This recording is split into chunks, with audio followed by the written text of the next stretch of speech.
네, 여러분 반갑습니다. 네, 금강경 전 시간에 이어서 593페이지 보겠습니다. 제30품 이치와 현상의 일합상.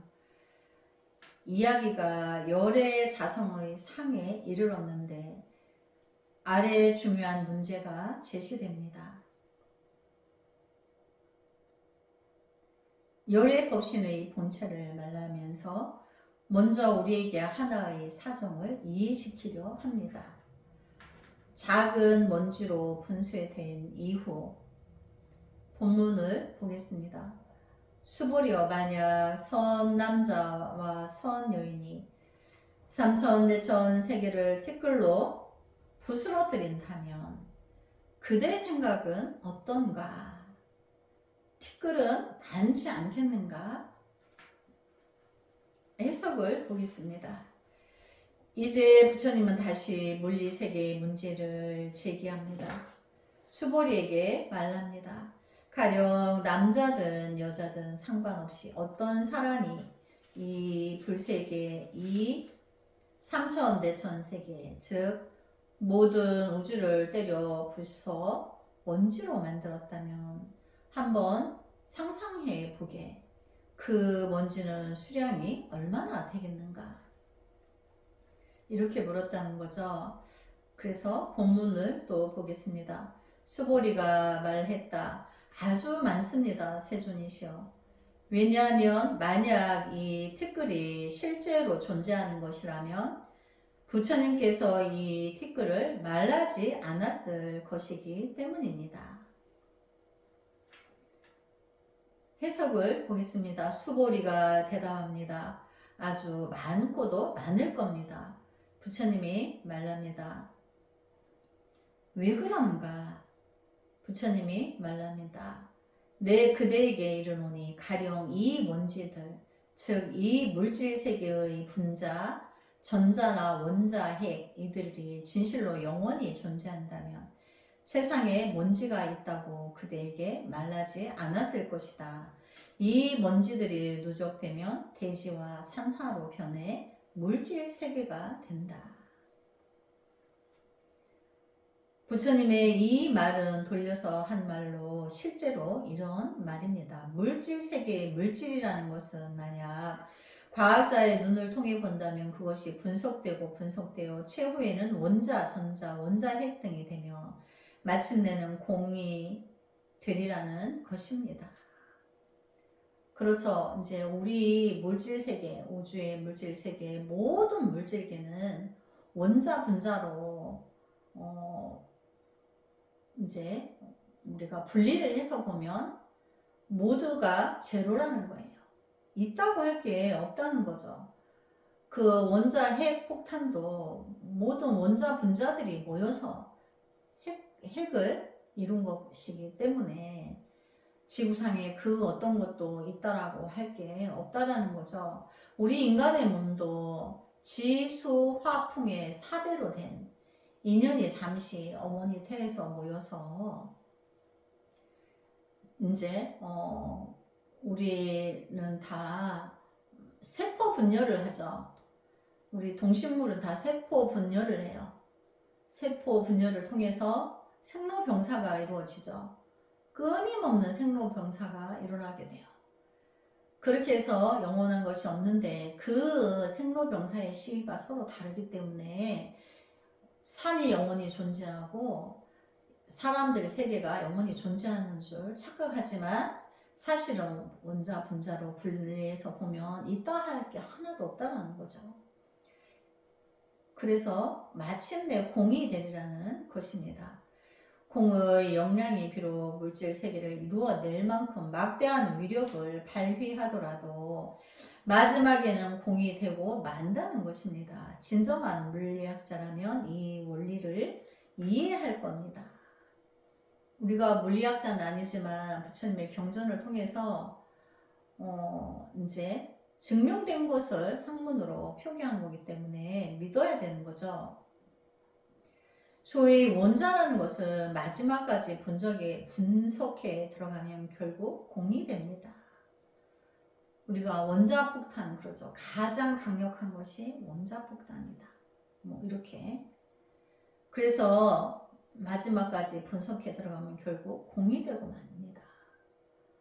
그래서 우리가 눈으로 보이는 가장 미세한 그것을 분자라고 하죠. 분자. 미세한 가루 뭐 이렇게. 그걸 우리가 분자라고 명명하는데 그것도 마지막까지 분리해서 들어가면 결국 공이다. 있다라고 할 게 없다는 거죠. 이 공은 결코 없는 것이 아닙니다. 물질 자체로서는 있지 않지만 이 공은 결코 없는 것이 아닙니다. 그 영향은 아주 큽니다. 원자 폭탄이 장렬할 때처럼 공의 위력은 그렇게 막강합니다. 그래서 부처님은 여기서 말합니다. 만약 그대가 미진이 있다고 생각한다면 내가 그 미진들을 말하지 않았을 것이다. 근본적으로 먼지는 존재하지 않기 때문에 일체는 모두 공으로부터 형성된 것이다. 부처님은 그 절대 진리를 말씀하시는 거죠.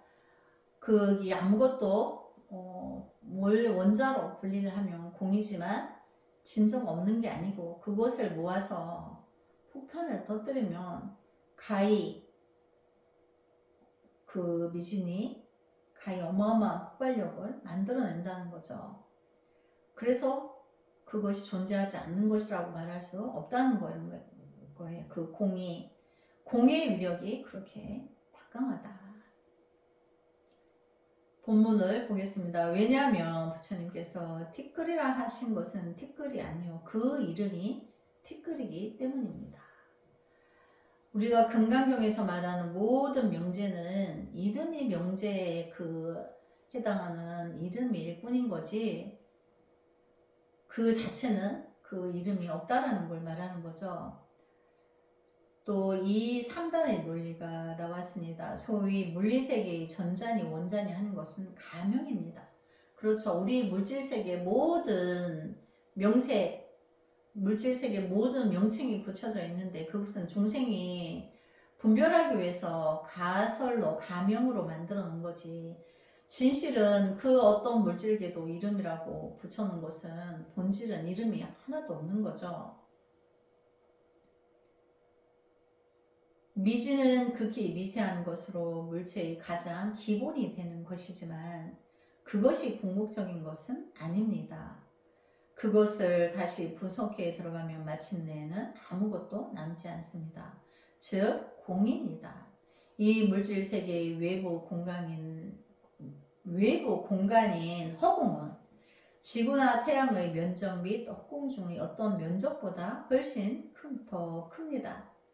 이 공의 영향이 연결되어 물리세계로 변합니다. 그렇죠. 이 공이라는 이 보이지 않는 작용은 물리세계와 합해져서 보이는 물질계로 드러난다는 거죠. 본문을 보겠습니다. 세존이셔 열애께서 말씀하신 삼천대천 세계는 세계가 아니요 이름이 세계입니다. 수보리가 말합니다. 이제 알겠습니다. 방금 부처님께서 물었던 문제는 제 생각에는 이런 것 같습니다. 이 삼천대천 세계라는 것도 역시 가명으로서 우연히 잠시 존재하는 것입니다. 실제로 영원히 존재하는 것이란 없습니다. 물질세계 역시 변하는 것이며 소멸되는 것입니다. 현재 우리가 있는 이곳도 마찬가지입니다. 이것저것 끌어다 모아놓고 몰아놓은 것입니다. 의자를 늘어놓고 사람들이 앉아있으며 전등이나 에어컨도 갖추고 있으니 이런 것들을 총칭해서 강당이라 합니다. 소위 강당이란 것은 강당이 아닙니다. 이름이 강당입니다. 이것은 우연하게 잠시 모여서 이루어진 것으로 궁극적인 것이 아니며 실제로 존재하는 것도 아닙니다. 그렇죠. 너무나 비유가 적절하죠. 우리 우주에 우리 인간 세계도 그렇다는 거죠. 내일이면 영화관으로 바뀔지도 모르기 때문입니다. 소위 영화관이라는 것도 영화관이 아닙니다. 이름이 영화관입니다. 바로 이런 이치입니다. 그렇죠. 모든 우리가 사는 우리 인간 세계의 모든 물질은 가상적으로 이름을 붙인 거죠. 그냥 이름만 그런 것이지 그것은 언제라도 변할 수 있다는 거예요. 본질이. 그래서 일체의 물질 세계는 모두 이처럼 우연히 모여서 생겨난 가상적인 것입니다. 그래서 있다 할 게 없다라고 누누이 말씀하시는 거죠. 어떤 물질계도 잠시 인연되어 일어난 거고 우리 인간의 육체도 그럴진데 우리 삼라만상의 모든 물질계가 그렇다는 거죠. 그럼 생명만 그렇다는 게 아니고 우리가 모든 예를 들자면 생명이 아닌 모래를 우리가 가상해 볼까요? 모래로 집을 짓는데 시멘트와 배합을 해서 큰 집도 짓고 다 작은 집도 짓지만 다리 공사도 하고 길 공사도 하고 하죠. 여러 방면으로 여러 건축의 모양을 또 여러 가지로 낼 수 있죠. 그런 거와 같다는 거죠. 그래서 우연히 모여서 생겨난 모양 따라 이름을 만들고 그런 것 뿐이지 다 가상이다. 그래서 아래 부처님은 한 걸음 한 걸음 이어서 말합니다. 무엇이 합상인가? 본문을 보겠습니다. 왜냐하면 만약 세계가 실제로 존재한다면 곧 일합상이기 때문입니다. 해석을 볼까요? 무슨 이유인가? 부처님이 말합니다.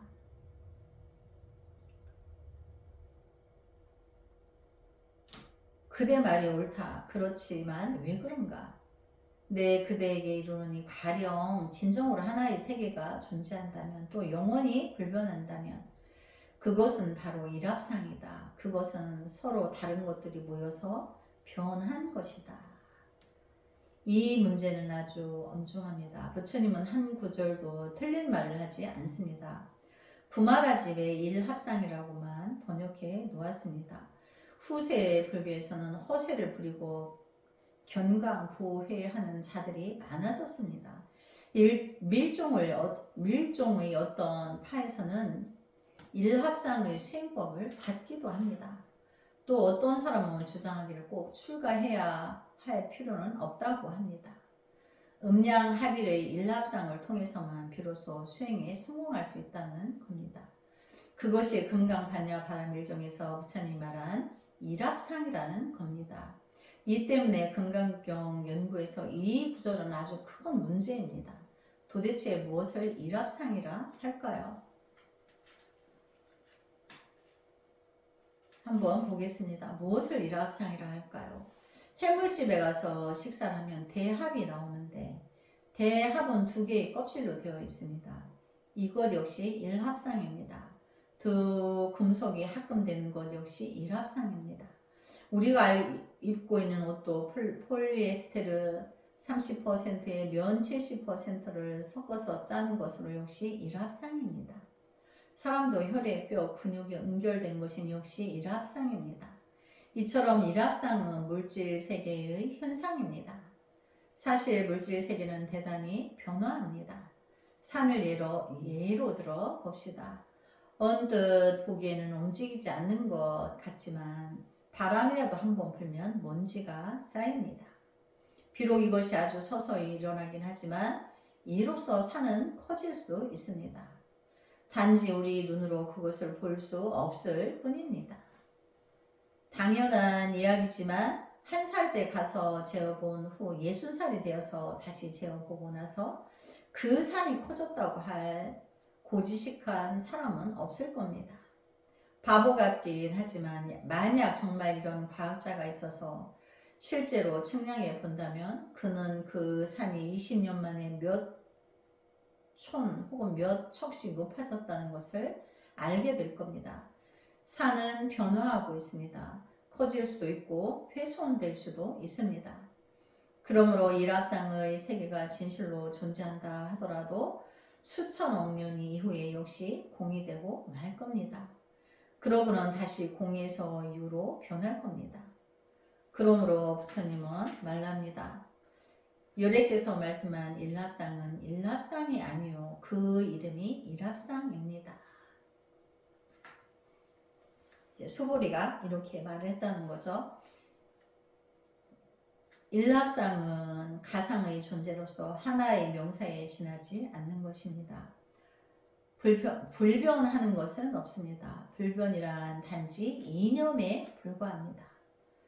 그렇지만 일합상이 과연 존재하지 않는 것일까요? 이 세계가 공이라고요? 날씨가 무척 덥죠? 여러분도 정말 덥다고 느끼겠지만 만약 에어컨을 켠다면 시원하다고 느낄 겁니다. 사람들은 항시 인생이 덧없는 꿈 같다고 하지만 이런 관념이나 견해는 잘못된 것입니다. 꿈은 존재하지 않는 것이 아닙니다. 꿈은 존재합니다. 그러나 우연히, 잠시, 단편적으로 존재합니다. 심리학적 연구에 따르면 아무리 긴 꿈이라도 5초를 넘지 않는다고 합니다. 사람은 자면서 꿈을 꿉니다. 어려서부터 꿈을 꾸기 시작해서 커가는 동안에 많은 일을 경험한 뒤 마침내 죽음에 이르는 꿈도 꿉니다. 깨어보면 베개가 축축하게 젖어 있기도 합니다. 꿈 속에서는 수십 년의 세월이 흐른 것 같아도 실제로는 3초 정도가 지났을 뿐입니다. 그래서 우리가 이제 밤새 꿈꾸느라고 한 잠도 못 잤다. 이것은 이제 거짓말인 거죠. 과학적으로 증명했는데 3초에서 5초 내에 꿈을 꾼다. 그냥 찰나인 거죠. 찰나에 과거의 어떤 업이 잠시 홀로그램처럼 영상으로 나타난다는 거죠. 자기 생각 안에서의 그림자인 거예요. 꿈속의 시간과 공간은 상대적입니다. 아인슈타인 역시 시공이 상대적이라는 것을 잘 알고 있습니다. 우리 지구상의 반겨울이 달에서는 단지 하룻밤이요. 이 세상 1년 태양에서는 단지 하루에 불과합니다. 또 다른 세계에서는 우리 100년이 단지 하루에 지나지 않습니다. 하나의 하루가 많은 미생물에게는 만세이자 만생일 수 있습니다. 죽었다 다시 태어나고 태어나서 다시 죽기를 수천 수백억 번이나 반복해서 얼마나 많은 시간이 흘렀는지조차도 모를 수 있습니다. 그러므로 우주 간의 어떤 행성에서도 시공은 모두 상대적입니다. 그래서 시간과 공간은 상대적이라는 거죠. 본문을 보겠습니다. 수보리어 일합상이라 말할 수 없는 것인데 범부는 그것을 탐내고 거기에 집착한다. 부처님은 말랍니다. 한 세계에 정말로 일합상이 있는가? 있다. 그러나 부처님은 말랍니다. 그건 말할 수 없다. 그대에게 이해시킬 방법이 없다. 그대들이 이해하지 못하고 이해시킬 방법도 없기 때문이다. 또 말할 수도 없다. 일단 말하고 나면 일체의 본부가 그것에 집착할 것이기 때문이다. 이 때문에 밀종이나 도가의 많은 사람들이 이 일합상을 사문 외도로 보고 또 그렇게 해석합니다. 실제로 이것은 어떤 이치일까요?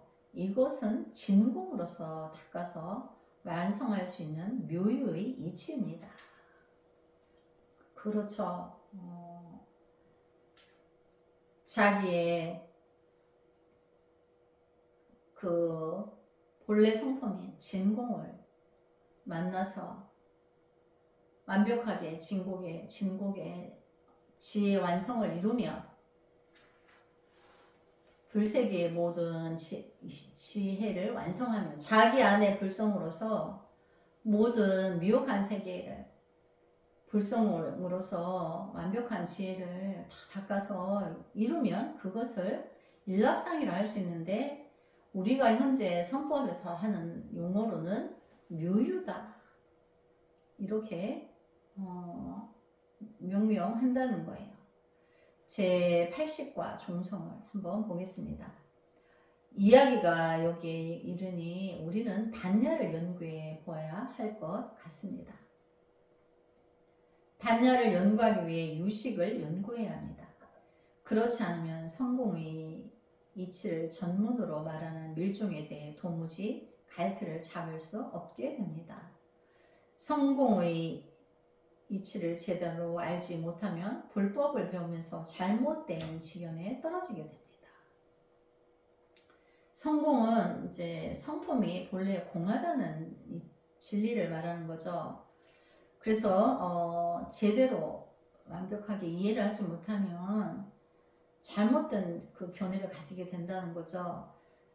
중요한 이야기죠. 성공의 이치를 제대로 알지 못하면 불법을 배우면서 잘못된 지경에 떨어지게 됩니다.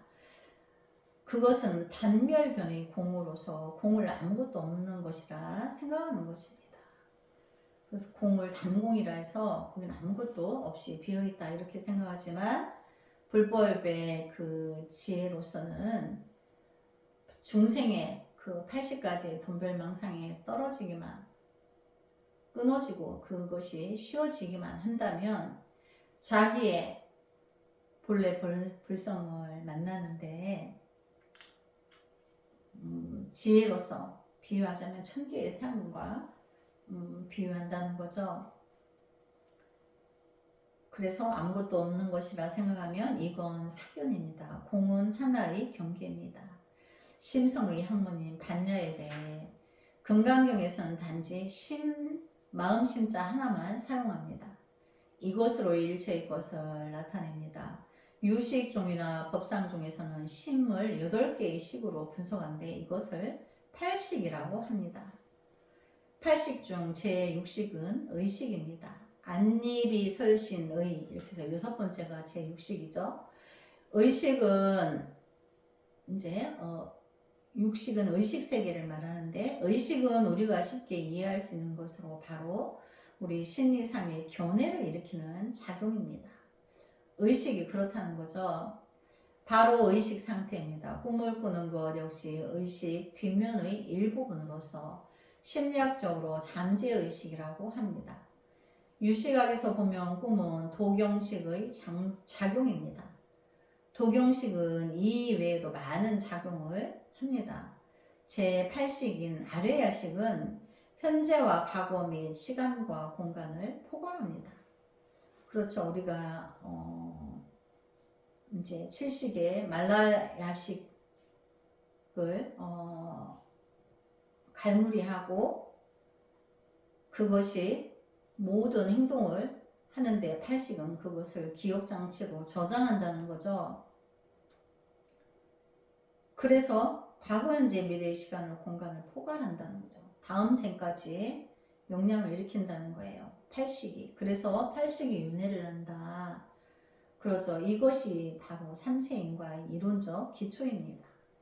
같은 부모가 낳은 자식이라도 각자의 개성이 다른데 이것은 부모로부터 받은 유전적 요소가 작은 부분에 지나지 않기 때문입니다.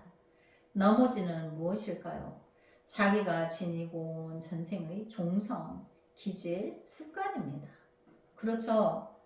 한 부모가 한 어머니 배에서 10명의 자녀가 태어났는데 그들의 그 주역과 선업의 과거 전생의 업은 다 달라요. 그래서 자기가 지니고 온 전생의 종성, 기질, 습관 이런 것들이 다 다르다는 거죠. 그래서 10명을 키워도 다 다릅니다. 이 중요한 부분은 제8식인 아뢰야식, 즉 가장 중요한 종자에 수반된 것입니다. 그래서 제8식인 아뢰야식을 한번 볼까요? 우리가 명칭을 8식이라 하고 그 8식을 아뢰야식이라 한다. 그래서 이 아뢰야식은 기억장치가 있어서 가장 중요한 종자에 수반된 것입니다. 이 종성의 작용을 아뢰야식이라 합니다. 이 점에 대해 부처님은 해심 밀경의 담 같은 수의 개성을 남겼습니다. 아나타식은 몹시도 깊고 세밀하여 아나타식은 아레야식을 말하는 거죠. 일체의 종자가 폭포처럼 흐르도다. 내 어리석은 자들에게 말 꺼내지 않으리. 분별심으로 자기에 집착할까 두려우니라. 서가모니 부처님이 이 팔식의 작용이 분명하게 미래까지 연결하기 때문에 어리석고 아직 미혹한 자들에게는 팔식을 말하지 않는다. 혹여 분별하여 집착할까봐 두렵다. 이렇게 말씀하시는 거죠. 불교의 많은 경전에서는 모두 공을 말합니다. 반야경에서는 더욱 공을 강조합니다. 그러나 법상 유식에서는 공으로부터 말하지 않고 실제적인 현상으로부터 설명합니다. 이렇듯 교육 방법이나 노선이 각기 다릅니다. 이런 까닭에 해심 밀경에서 마음의 본래 모습인 제8식, 즉 아나타식의 작용을 언급하면서 부처님은 이렇게 말합니다. 그대들은 연구해 보아야 한다. 아주 이해하기 어렵고 깊고 세밀하다. 마치 폭포 같으며 긴 강을 흐르는 물과도 같다. 그것들은 언뜻 보기에는 천년만년 시종 흐르는 것 같지만 실제로 큰 물결은 한번 흘러가 버리면 다시 돌아올 수 없다. 우리는 이제 막 눈앞에 있는 물결을 보고 있지만 이 물결은 곧 흘러갈 겁니다. 그리고 다시 미래의 물결이 이어서 옵니다. 과거의 마음은 얻을 수 없고 현재의 마음도 얻을 수 없으며 미래의 마음도 얻을 수 없습니다. 물리세계나 우리 심리세계나 별다른 차이가 없습니다. 그렇죠. 우리가 과거, 현재, 미래도 흘러가는 물처럼 내 앞을 한번 흘러간 물은 다시는 돌아올 수 없습니다. 그래서 내가 흘러가는 물에 발 한번 담그고 나왔던 물을 잡을 수가 있을까요? 절대 잡을 수 없죠. 하나하나 물결 지어 흐르는 물을 보십시오. 그것은 언뜻 보기에는 고정된 것 같지만 실제로는 고정된 것이 아닙니다. 매 하나의 물결은 매 하나의 물 분자, 즉 물방울들이 모여 생겨난 것입니다. 가령 이 물결을 분해시켜 버린다면 물은 한 방울도 없을 겁니다. 이렇게 되면 폭포도 생기지 않겠지요. 애처롭게도 우리는 이곳을 볼 방법이 없습니다. 우리가 볼 수 있는 것이라고는 영원한 물결 뿐입니다. 또 마치 전등을 켜는 스위치와도 같습니다. 처음 들어온 전원이 마찰을 일으켜 빛을 발라보는 곳 소산되면 뒤이어 또 다른 전원이 들어와서 우리 눈에 영원히 하나의 빛으로 보입니다. 그렇지만 실제로 과거의 전기는 얻을 수 없고 현재의 전기도 얻을 수 없으며 미래의 전기도 얻을 수 없고 얻을 수 없는 것도 얻을 수 없습니다. 그럼에도 전기는 바로 거기에 있습니다. 소위 전기란 전기가 아니라 이름이 전기입니다. 그래서 흘러가는 물 역시 그렇고 전기도 역시 그렇다. 신념과 폭류, 우리의 심리 또한 이와 같습니다. 하나의 생각에 이어 또 하나의 생각이 나타납니다. 수십 년을 사는 동안 일체의 종자가 폭포처럼 흐릅니다. 실제로 우리가 모태로부터 막 세상에 나왔을 때 처음 생각은 이미 죽어버렸으며 그 다음 생각도 다시 죽습니다. 8시부터 한번 생각해 보십시오. 매 1초마다 매 하나의 생각이 모두 지나가 버립니다. 과거는 얻을 수 없습니다. 미래는 어떨까요? 아직 생각해 보지 않았는데요. 역시 얻을 수 없습니다. 이제 막 현재라 말해도 현재는 얻을 수 없습니다. 현재는 곧 사라져 버립니다. 그렇지만 방금 말하지 않았습니까? 그 역량은 분명 존재합니다. 일체의 종자는 과거, 현재, 미래를 포괄하며 총명함과 우둔함과 선과 악을 포괄합니다.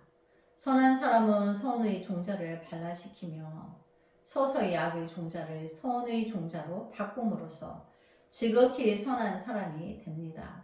바로 일체의 선법을 닦아서 안우따라 삼약삼보리를 얻는 것입니다. 만약 여러분이 악한 신념을 발전시켜 나간다면 선한 마음까지도 그것에 오염되어 악한 마음으로 변하게 됩니다. 그러므로 일체의 종자는 폭류와 같다고 말합니다. 폭포처럼 그렇게 흐릅니다. 폭포는 결코 존재하지 않는 것이 아닙니다. 존재합니다. 도도히 동으로 흐르는 양자강의 물결, 물거품처럼 영웅은 도태되어 사라진다. 물결은 영원히 흐릅니다. 그러므로 부처님은 말합니다. 나는 어리석은 본부에게는 말을 꺼내지 않는다. 지혜가 부족한 사람에게 감히 이것을 말할 수 없다. 그대는 무하라 말하지만 진정한 자기가 있다. 그렇지만 진정한 자기에는 어떤 이름도 붙일 방법이 없다. 만약 불변한다는 의미의 어떤 이름을 붙인다면 항시 존재하는 그것의 의미를 곡해할 수 있다. 그래서 나는 어리석은 범부에게는 말을 꺼내지 않는다. 일체 중생의 지혜가 부족하여 분별심을 일으켜 세간법의 관념으로 폭포수처럼 흐르는 이 종성을 바라보고 거기에 사로잡힐까 두려운 것이다. 생명에 진정한 자기가 있다고 잘못 생각할까 두려운 것이다. 생명이 무아라고 하는 것은 중생이 소아의 상에 사로잡히는 잘못을 깨우치기 위한 것입니다. 소아의 상은 곧 매 하나의 물거품이며 매 하나의 물 분자입니다. 소아의 상을 수지를 통해 깨끗한 공의 상으로 전환시킬 수 있어야 비로소 생명 본래의 모습을 찾을 수 있습니다. 그것은 오는 것도 없고 가는 것도 없습니다. 그런 후에야 일합상의 착용이 일어날 수 있습니다. 무엇이 일합상인가요? 진공이 나올 수 있는 하나의 묘연입니다. 참으로 불가사의하죠. 진공이 어떻게 묘유를 낳는가 한번 보겠습니다. 먼저 마음과 몸의 두 방면에서 전환이 일어나야 합니다. 우리 색신 역시 아래의 야식의 일부분, 바로 심의 일부분이기 때문입니다. 그렇죠. 팔식이 아래의 야식이라는데 이 아래의 야식은 그 마음의 일부이다. 일체의 선법을 닦아 그것을 남김없이 전화시키고 나면 일합상이 드러날 수 있습니다. 그러므로 불보살의 진정한 성취는 삼신의 성취입니다. 청정한 법신, 원만한 보신, 수천 수백의 화신이 삼신이 곧 일합상입니다. 바로 본체, 현상, 작용의 삼위의 일체입니다. 그렇지만 만약 여기에 집착한다면 역시 잘못된 것입니다. 상에 집착한 것이기 때문입니다. 사대가 본래 모두 공입니다. 그러나 사대가 나쁘다는 말은 결코 아닙니다. 사대 역시 자성의 본체의 기능이 변한 것입니다. 사대가 모두 공이라는 것은 그 존재가 영원히 고정되어 있지 않다는 말입니다. 만약 법신을 증득하여 삼신의 성취에 이른다면 이 가상적이고 우연히 존재하는 사대의 존재를 연장시킬 수도 있습니다. 그러므로 부처님은 말합니다. 일합상은 말할 수 없는 것인데 범부는 그것을 탐내고 거기에 집착한다. 바로 그가 알아야 할 시기에 대해 나는 어리석은 범부에게는 말을 꺼내지 않는다. 그들이 분별심을 일으켜 스스로에게 집착할까 두렵기 때문이다 라고 말씀하신 이치와도 같습니다. 불경의 해석에 따르면 범부는 평범한 사람입니다. 바로 우리 보통 사람들을 가리킵니다. 사람들은 모두 습관적으로 어떤 것을 붙들고자 합니다. 살아있는 동안에는 무엇이든 움켜쥐려고 합니다. 도가에서는 악고를 말합니다. 이것은 사람이 태어날 때는 주먹을 꼭 쥐고 있으며 살아있을 때는 옷무리고 있고 죽음에 이르러서야 비로소 완전히 펴게 된다는 것을 설명합니다. 그러므로 범부는 태어날 때부터 어떤 일에 집착하여 그것을 단단히 거머쥐고자 합니다. 이 때문에 부처님은 말할 수 없다고 합니다. 결론으로서 다음과 같은 개송을 제시합니다. 개송을 한번 보겠습니다. 티끌이 모여 우연히 이루어진 것인데도 벌나비는 어지러이 날고 정은 무한하도다. 모두 겁의 잿더미를 지나는 길손이건만 헛되이 득실을 쫓고 승부를 따지는구나. 해석을 보겠습니다. 티끌이 모여 우연히 이루어진 것인데도 이 세계는 모래 하나하나가 모여서 우연히 조성된 것입니다. 인생 또한 이와 같습니다. 우리 부모와 남편, 아내, 아이들 역시 티끌이 모여서 우연히 형성된 것입니다. 벌나비는 어지러이 날고 정은 무한하도다. 티끌이 모여서 세계가 형성이 되면 아주 아름답습니다. 수많은 꽃들이 피어 자연의 아름다움을 한껏 드러냅니다. 벌나비가 어지럽게 날고 사람들도 벌나비처럼 어지럽게 날고 파고들고 하느라 정신이 없습니다. 앞에서 살펴본 적이 있지만 당나라 말렵에 나은은 다음과 같은 시에서 인생의 여러 어리석음이 마치 꿀벌과 같다고 묘사합니다. 오늘 여기까지 공부하고 다음 시간에 이어서 하겠습니다. 나무 서가모니 불 성불하지 않겠습니다.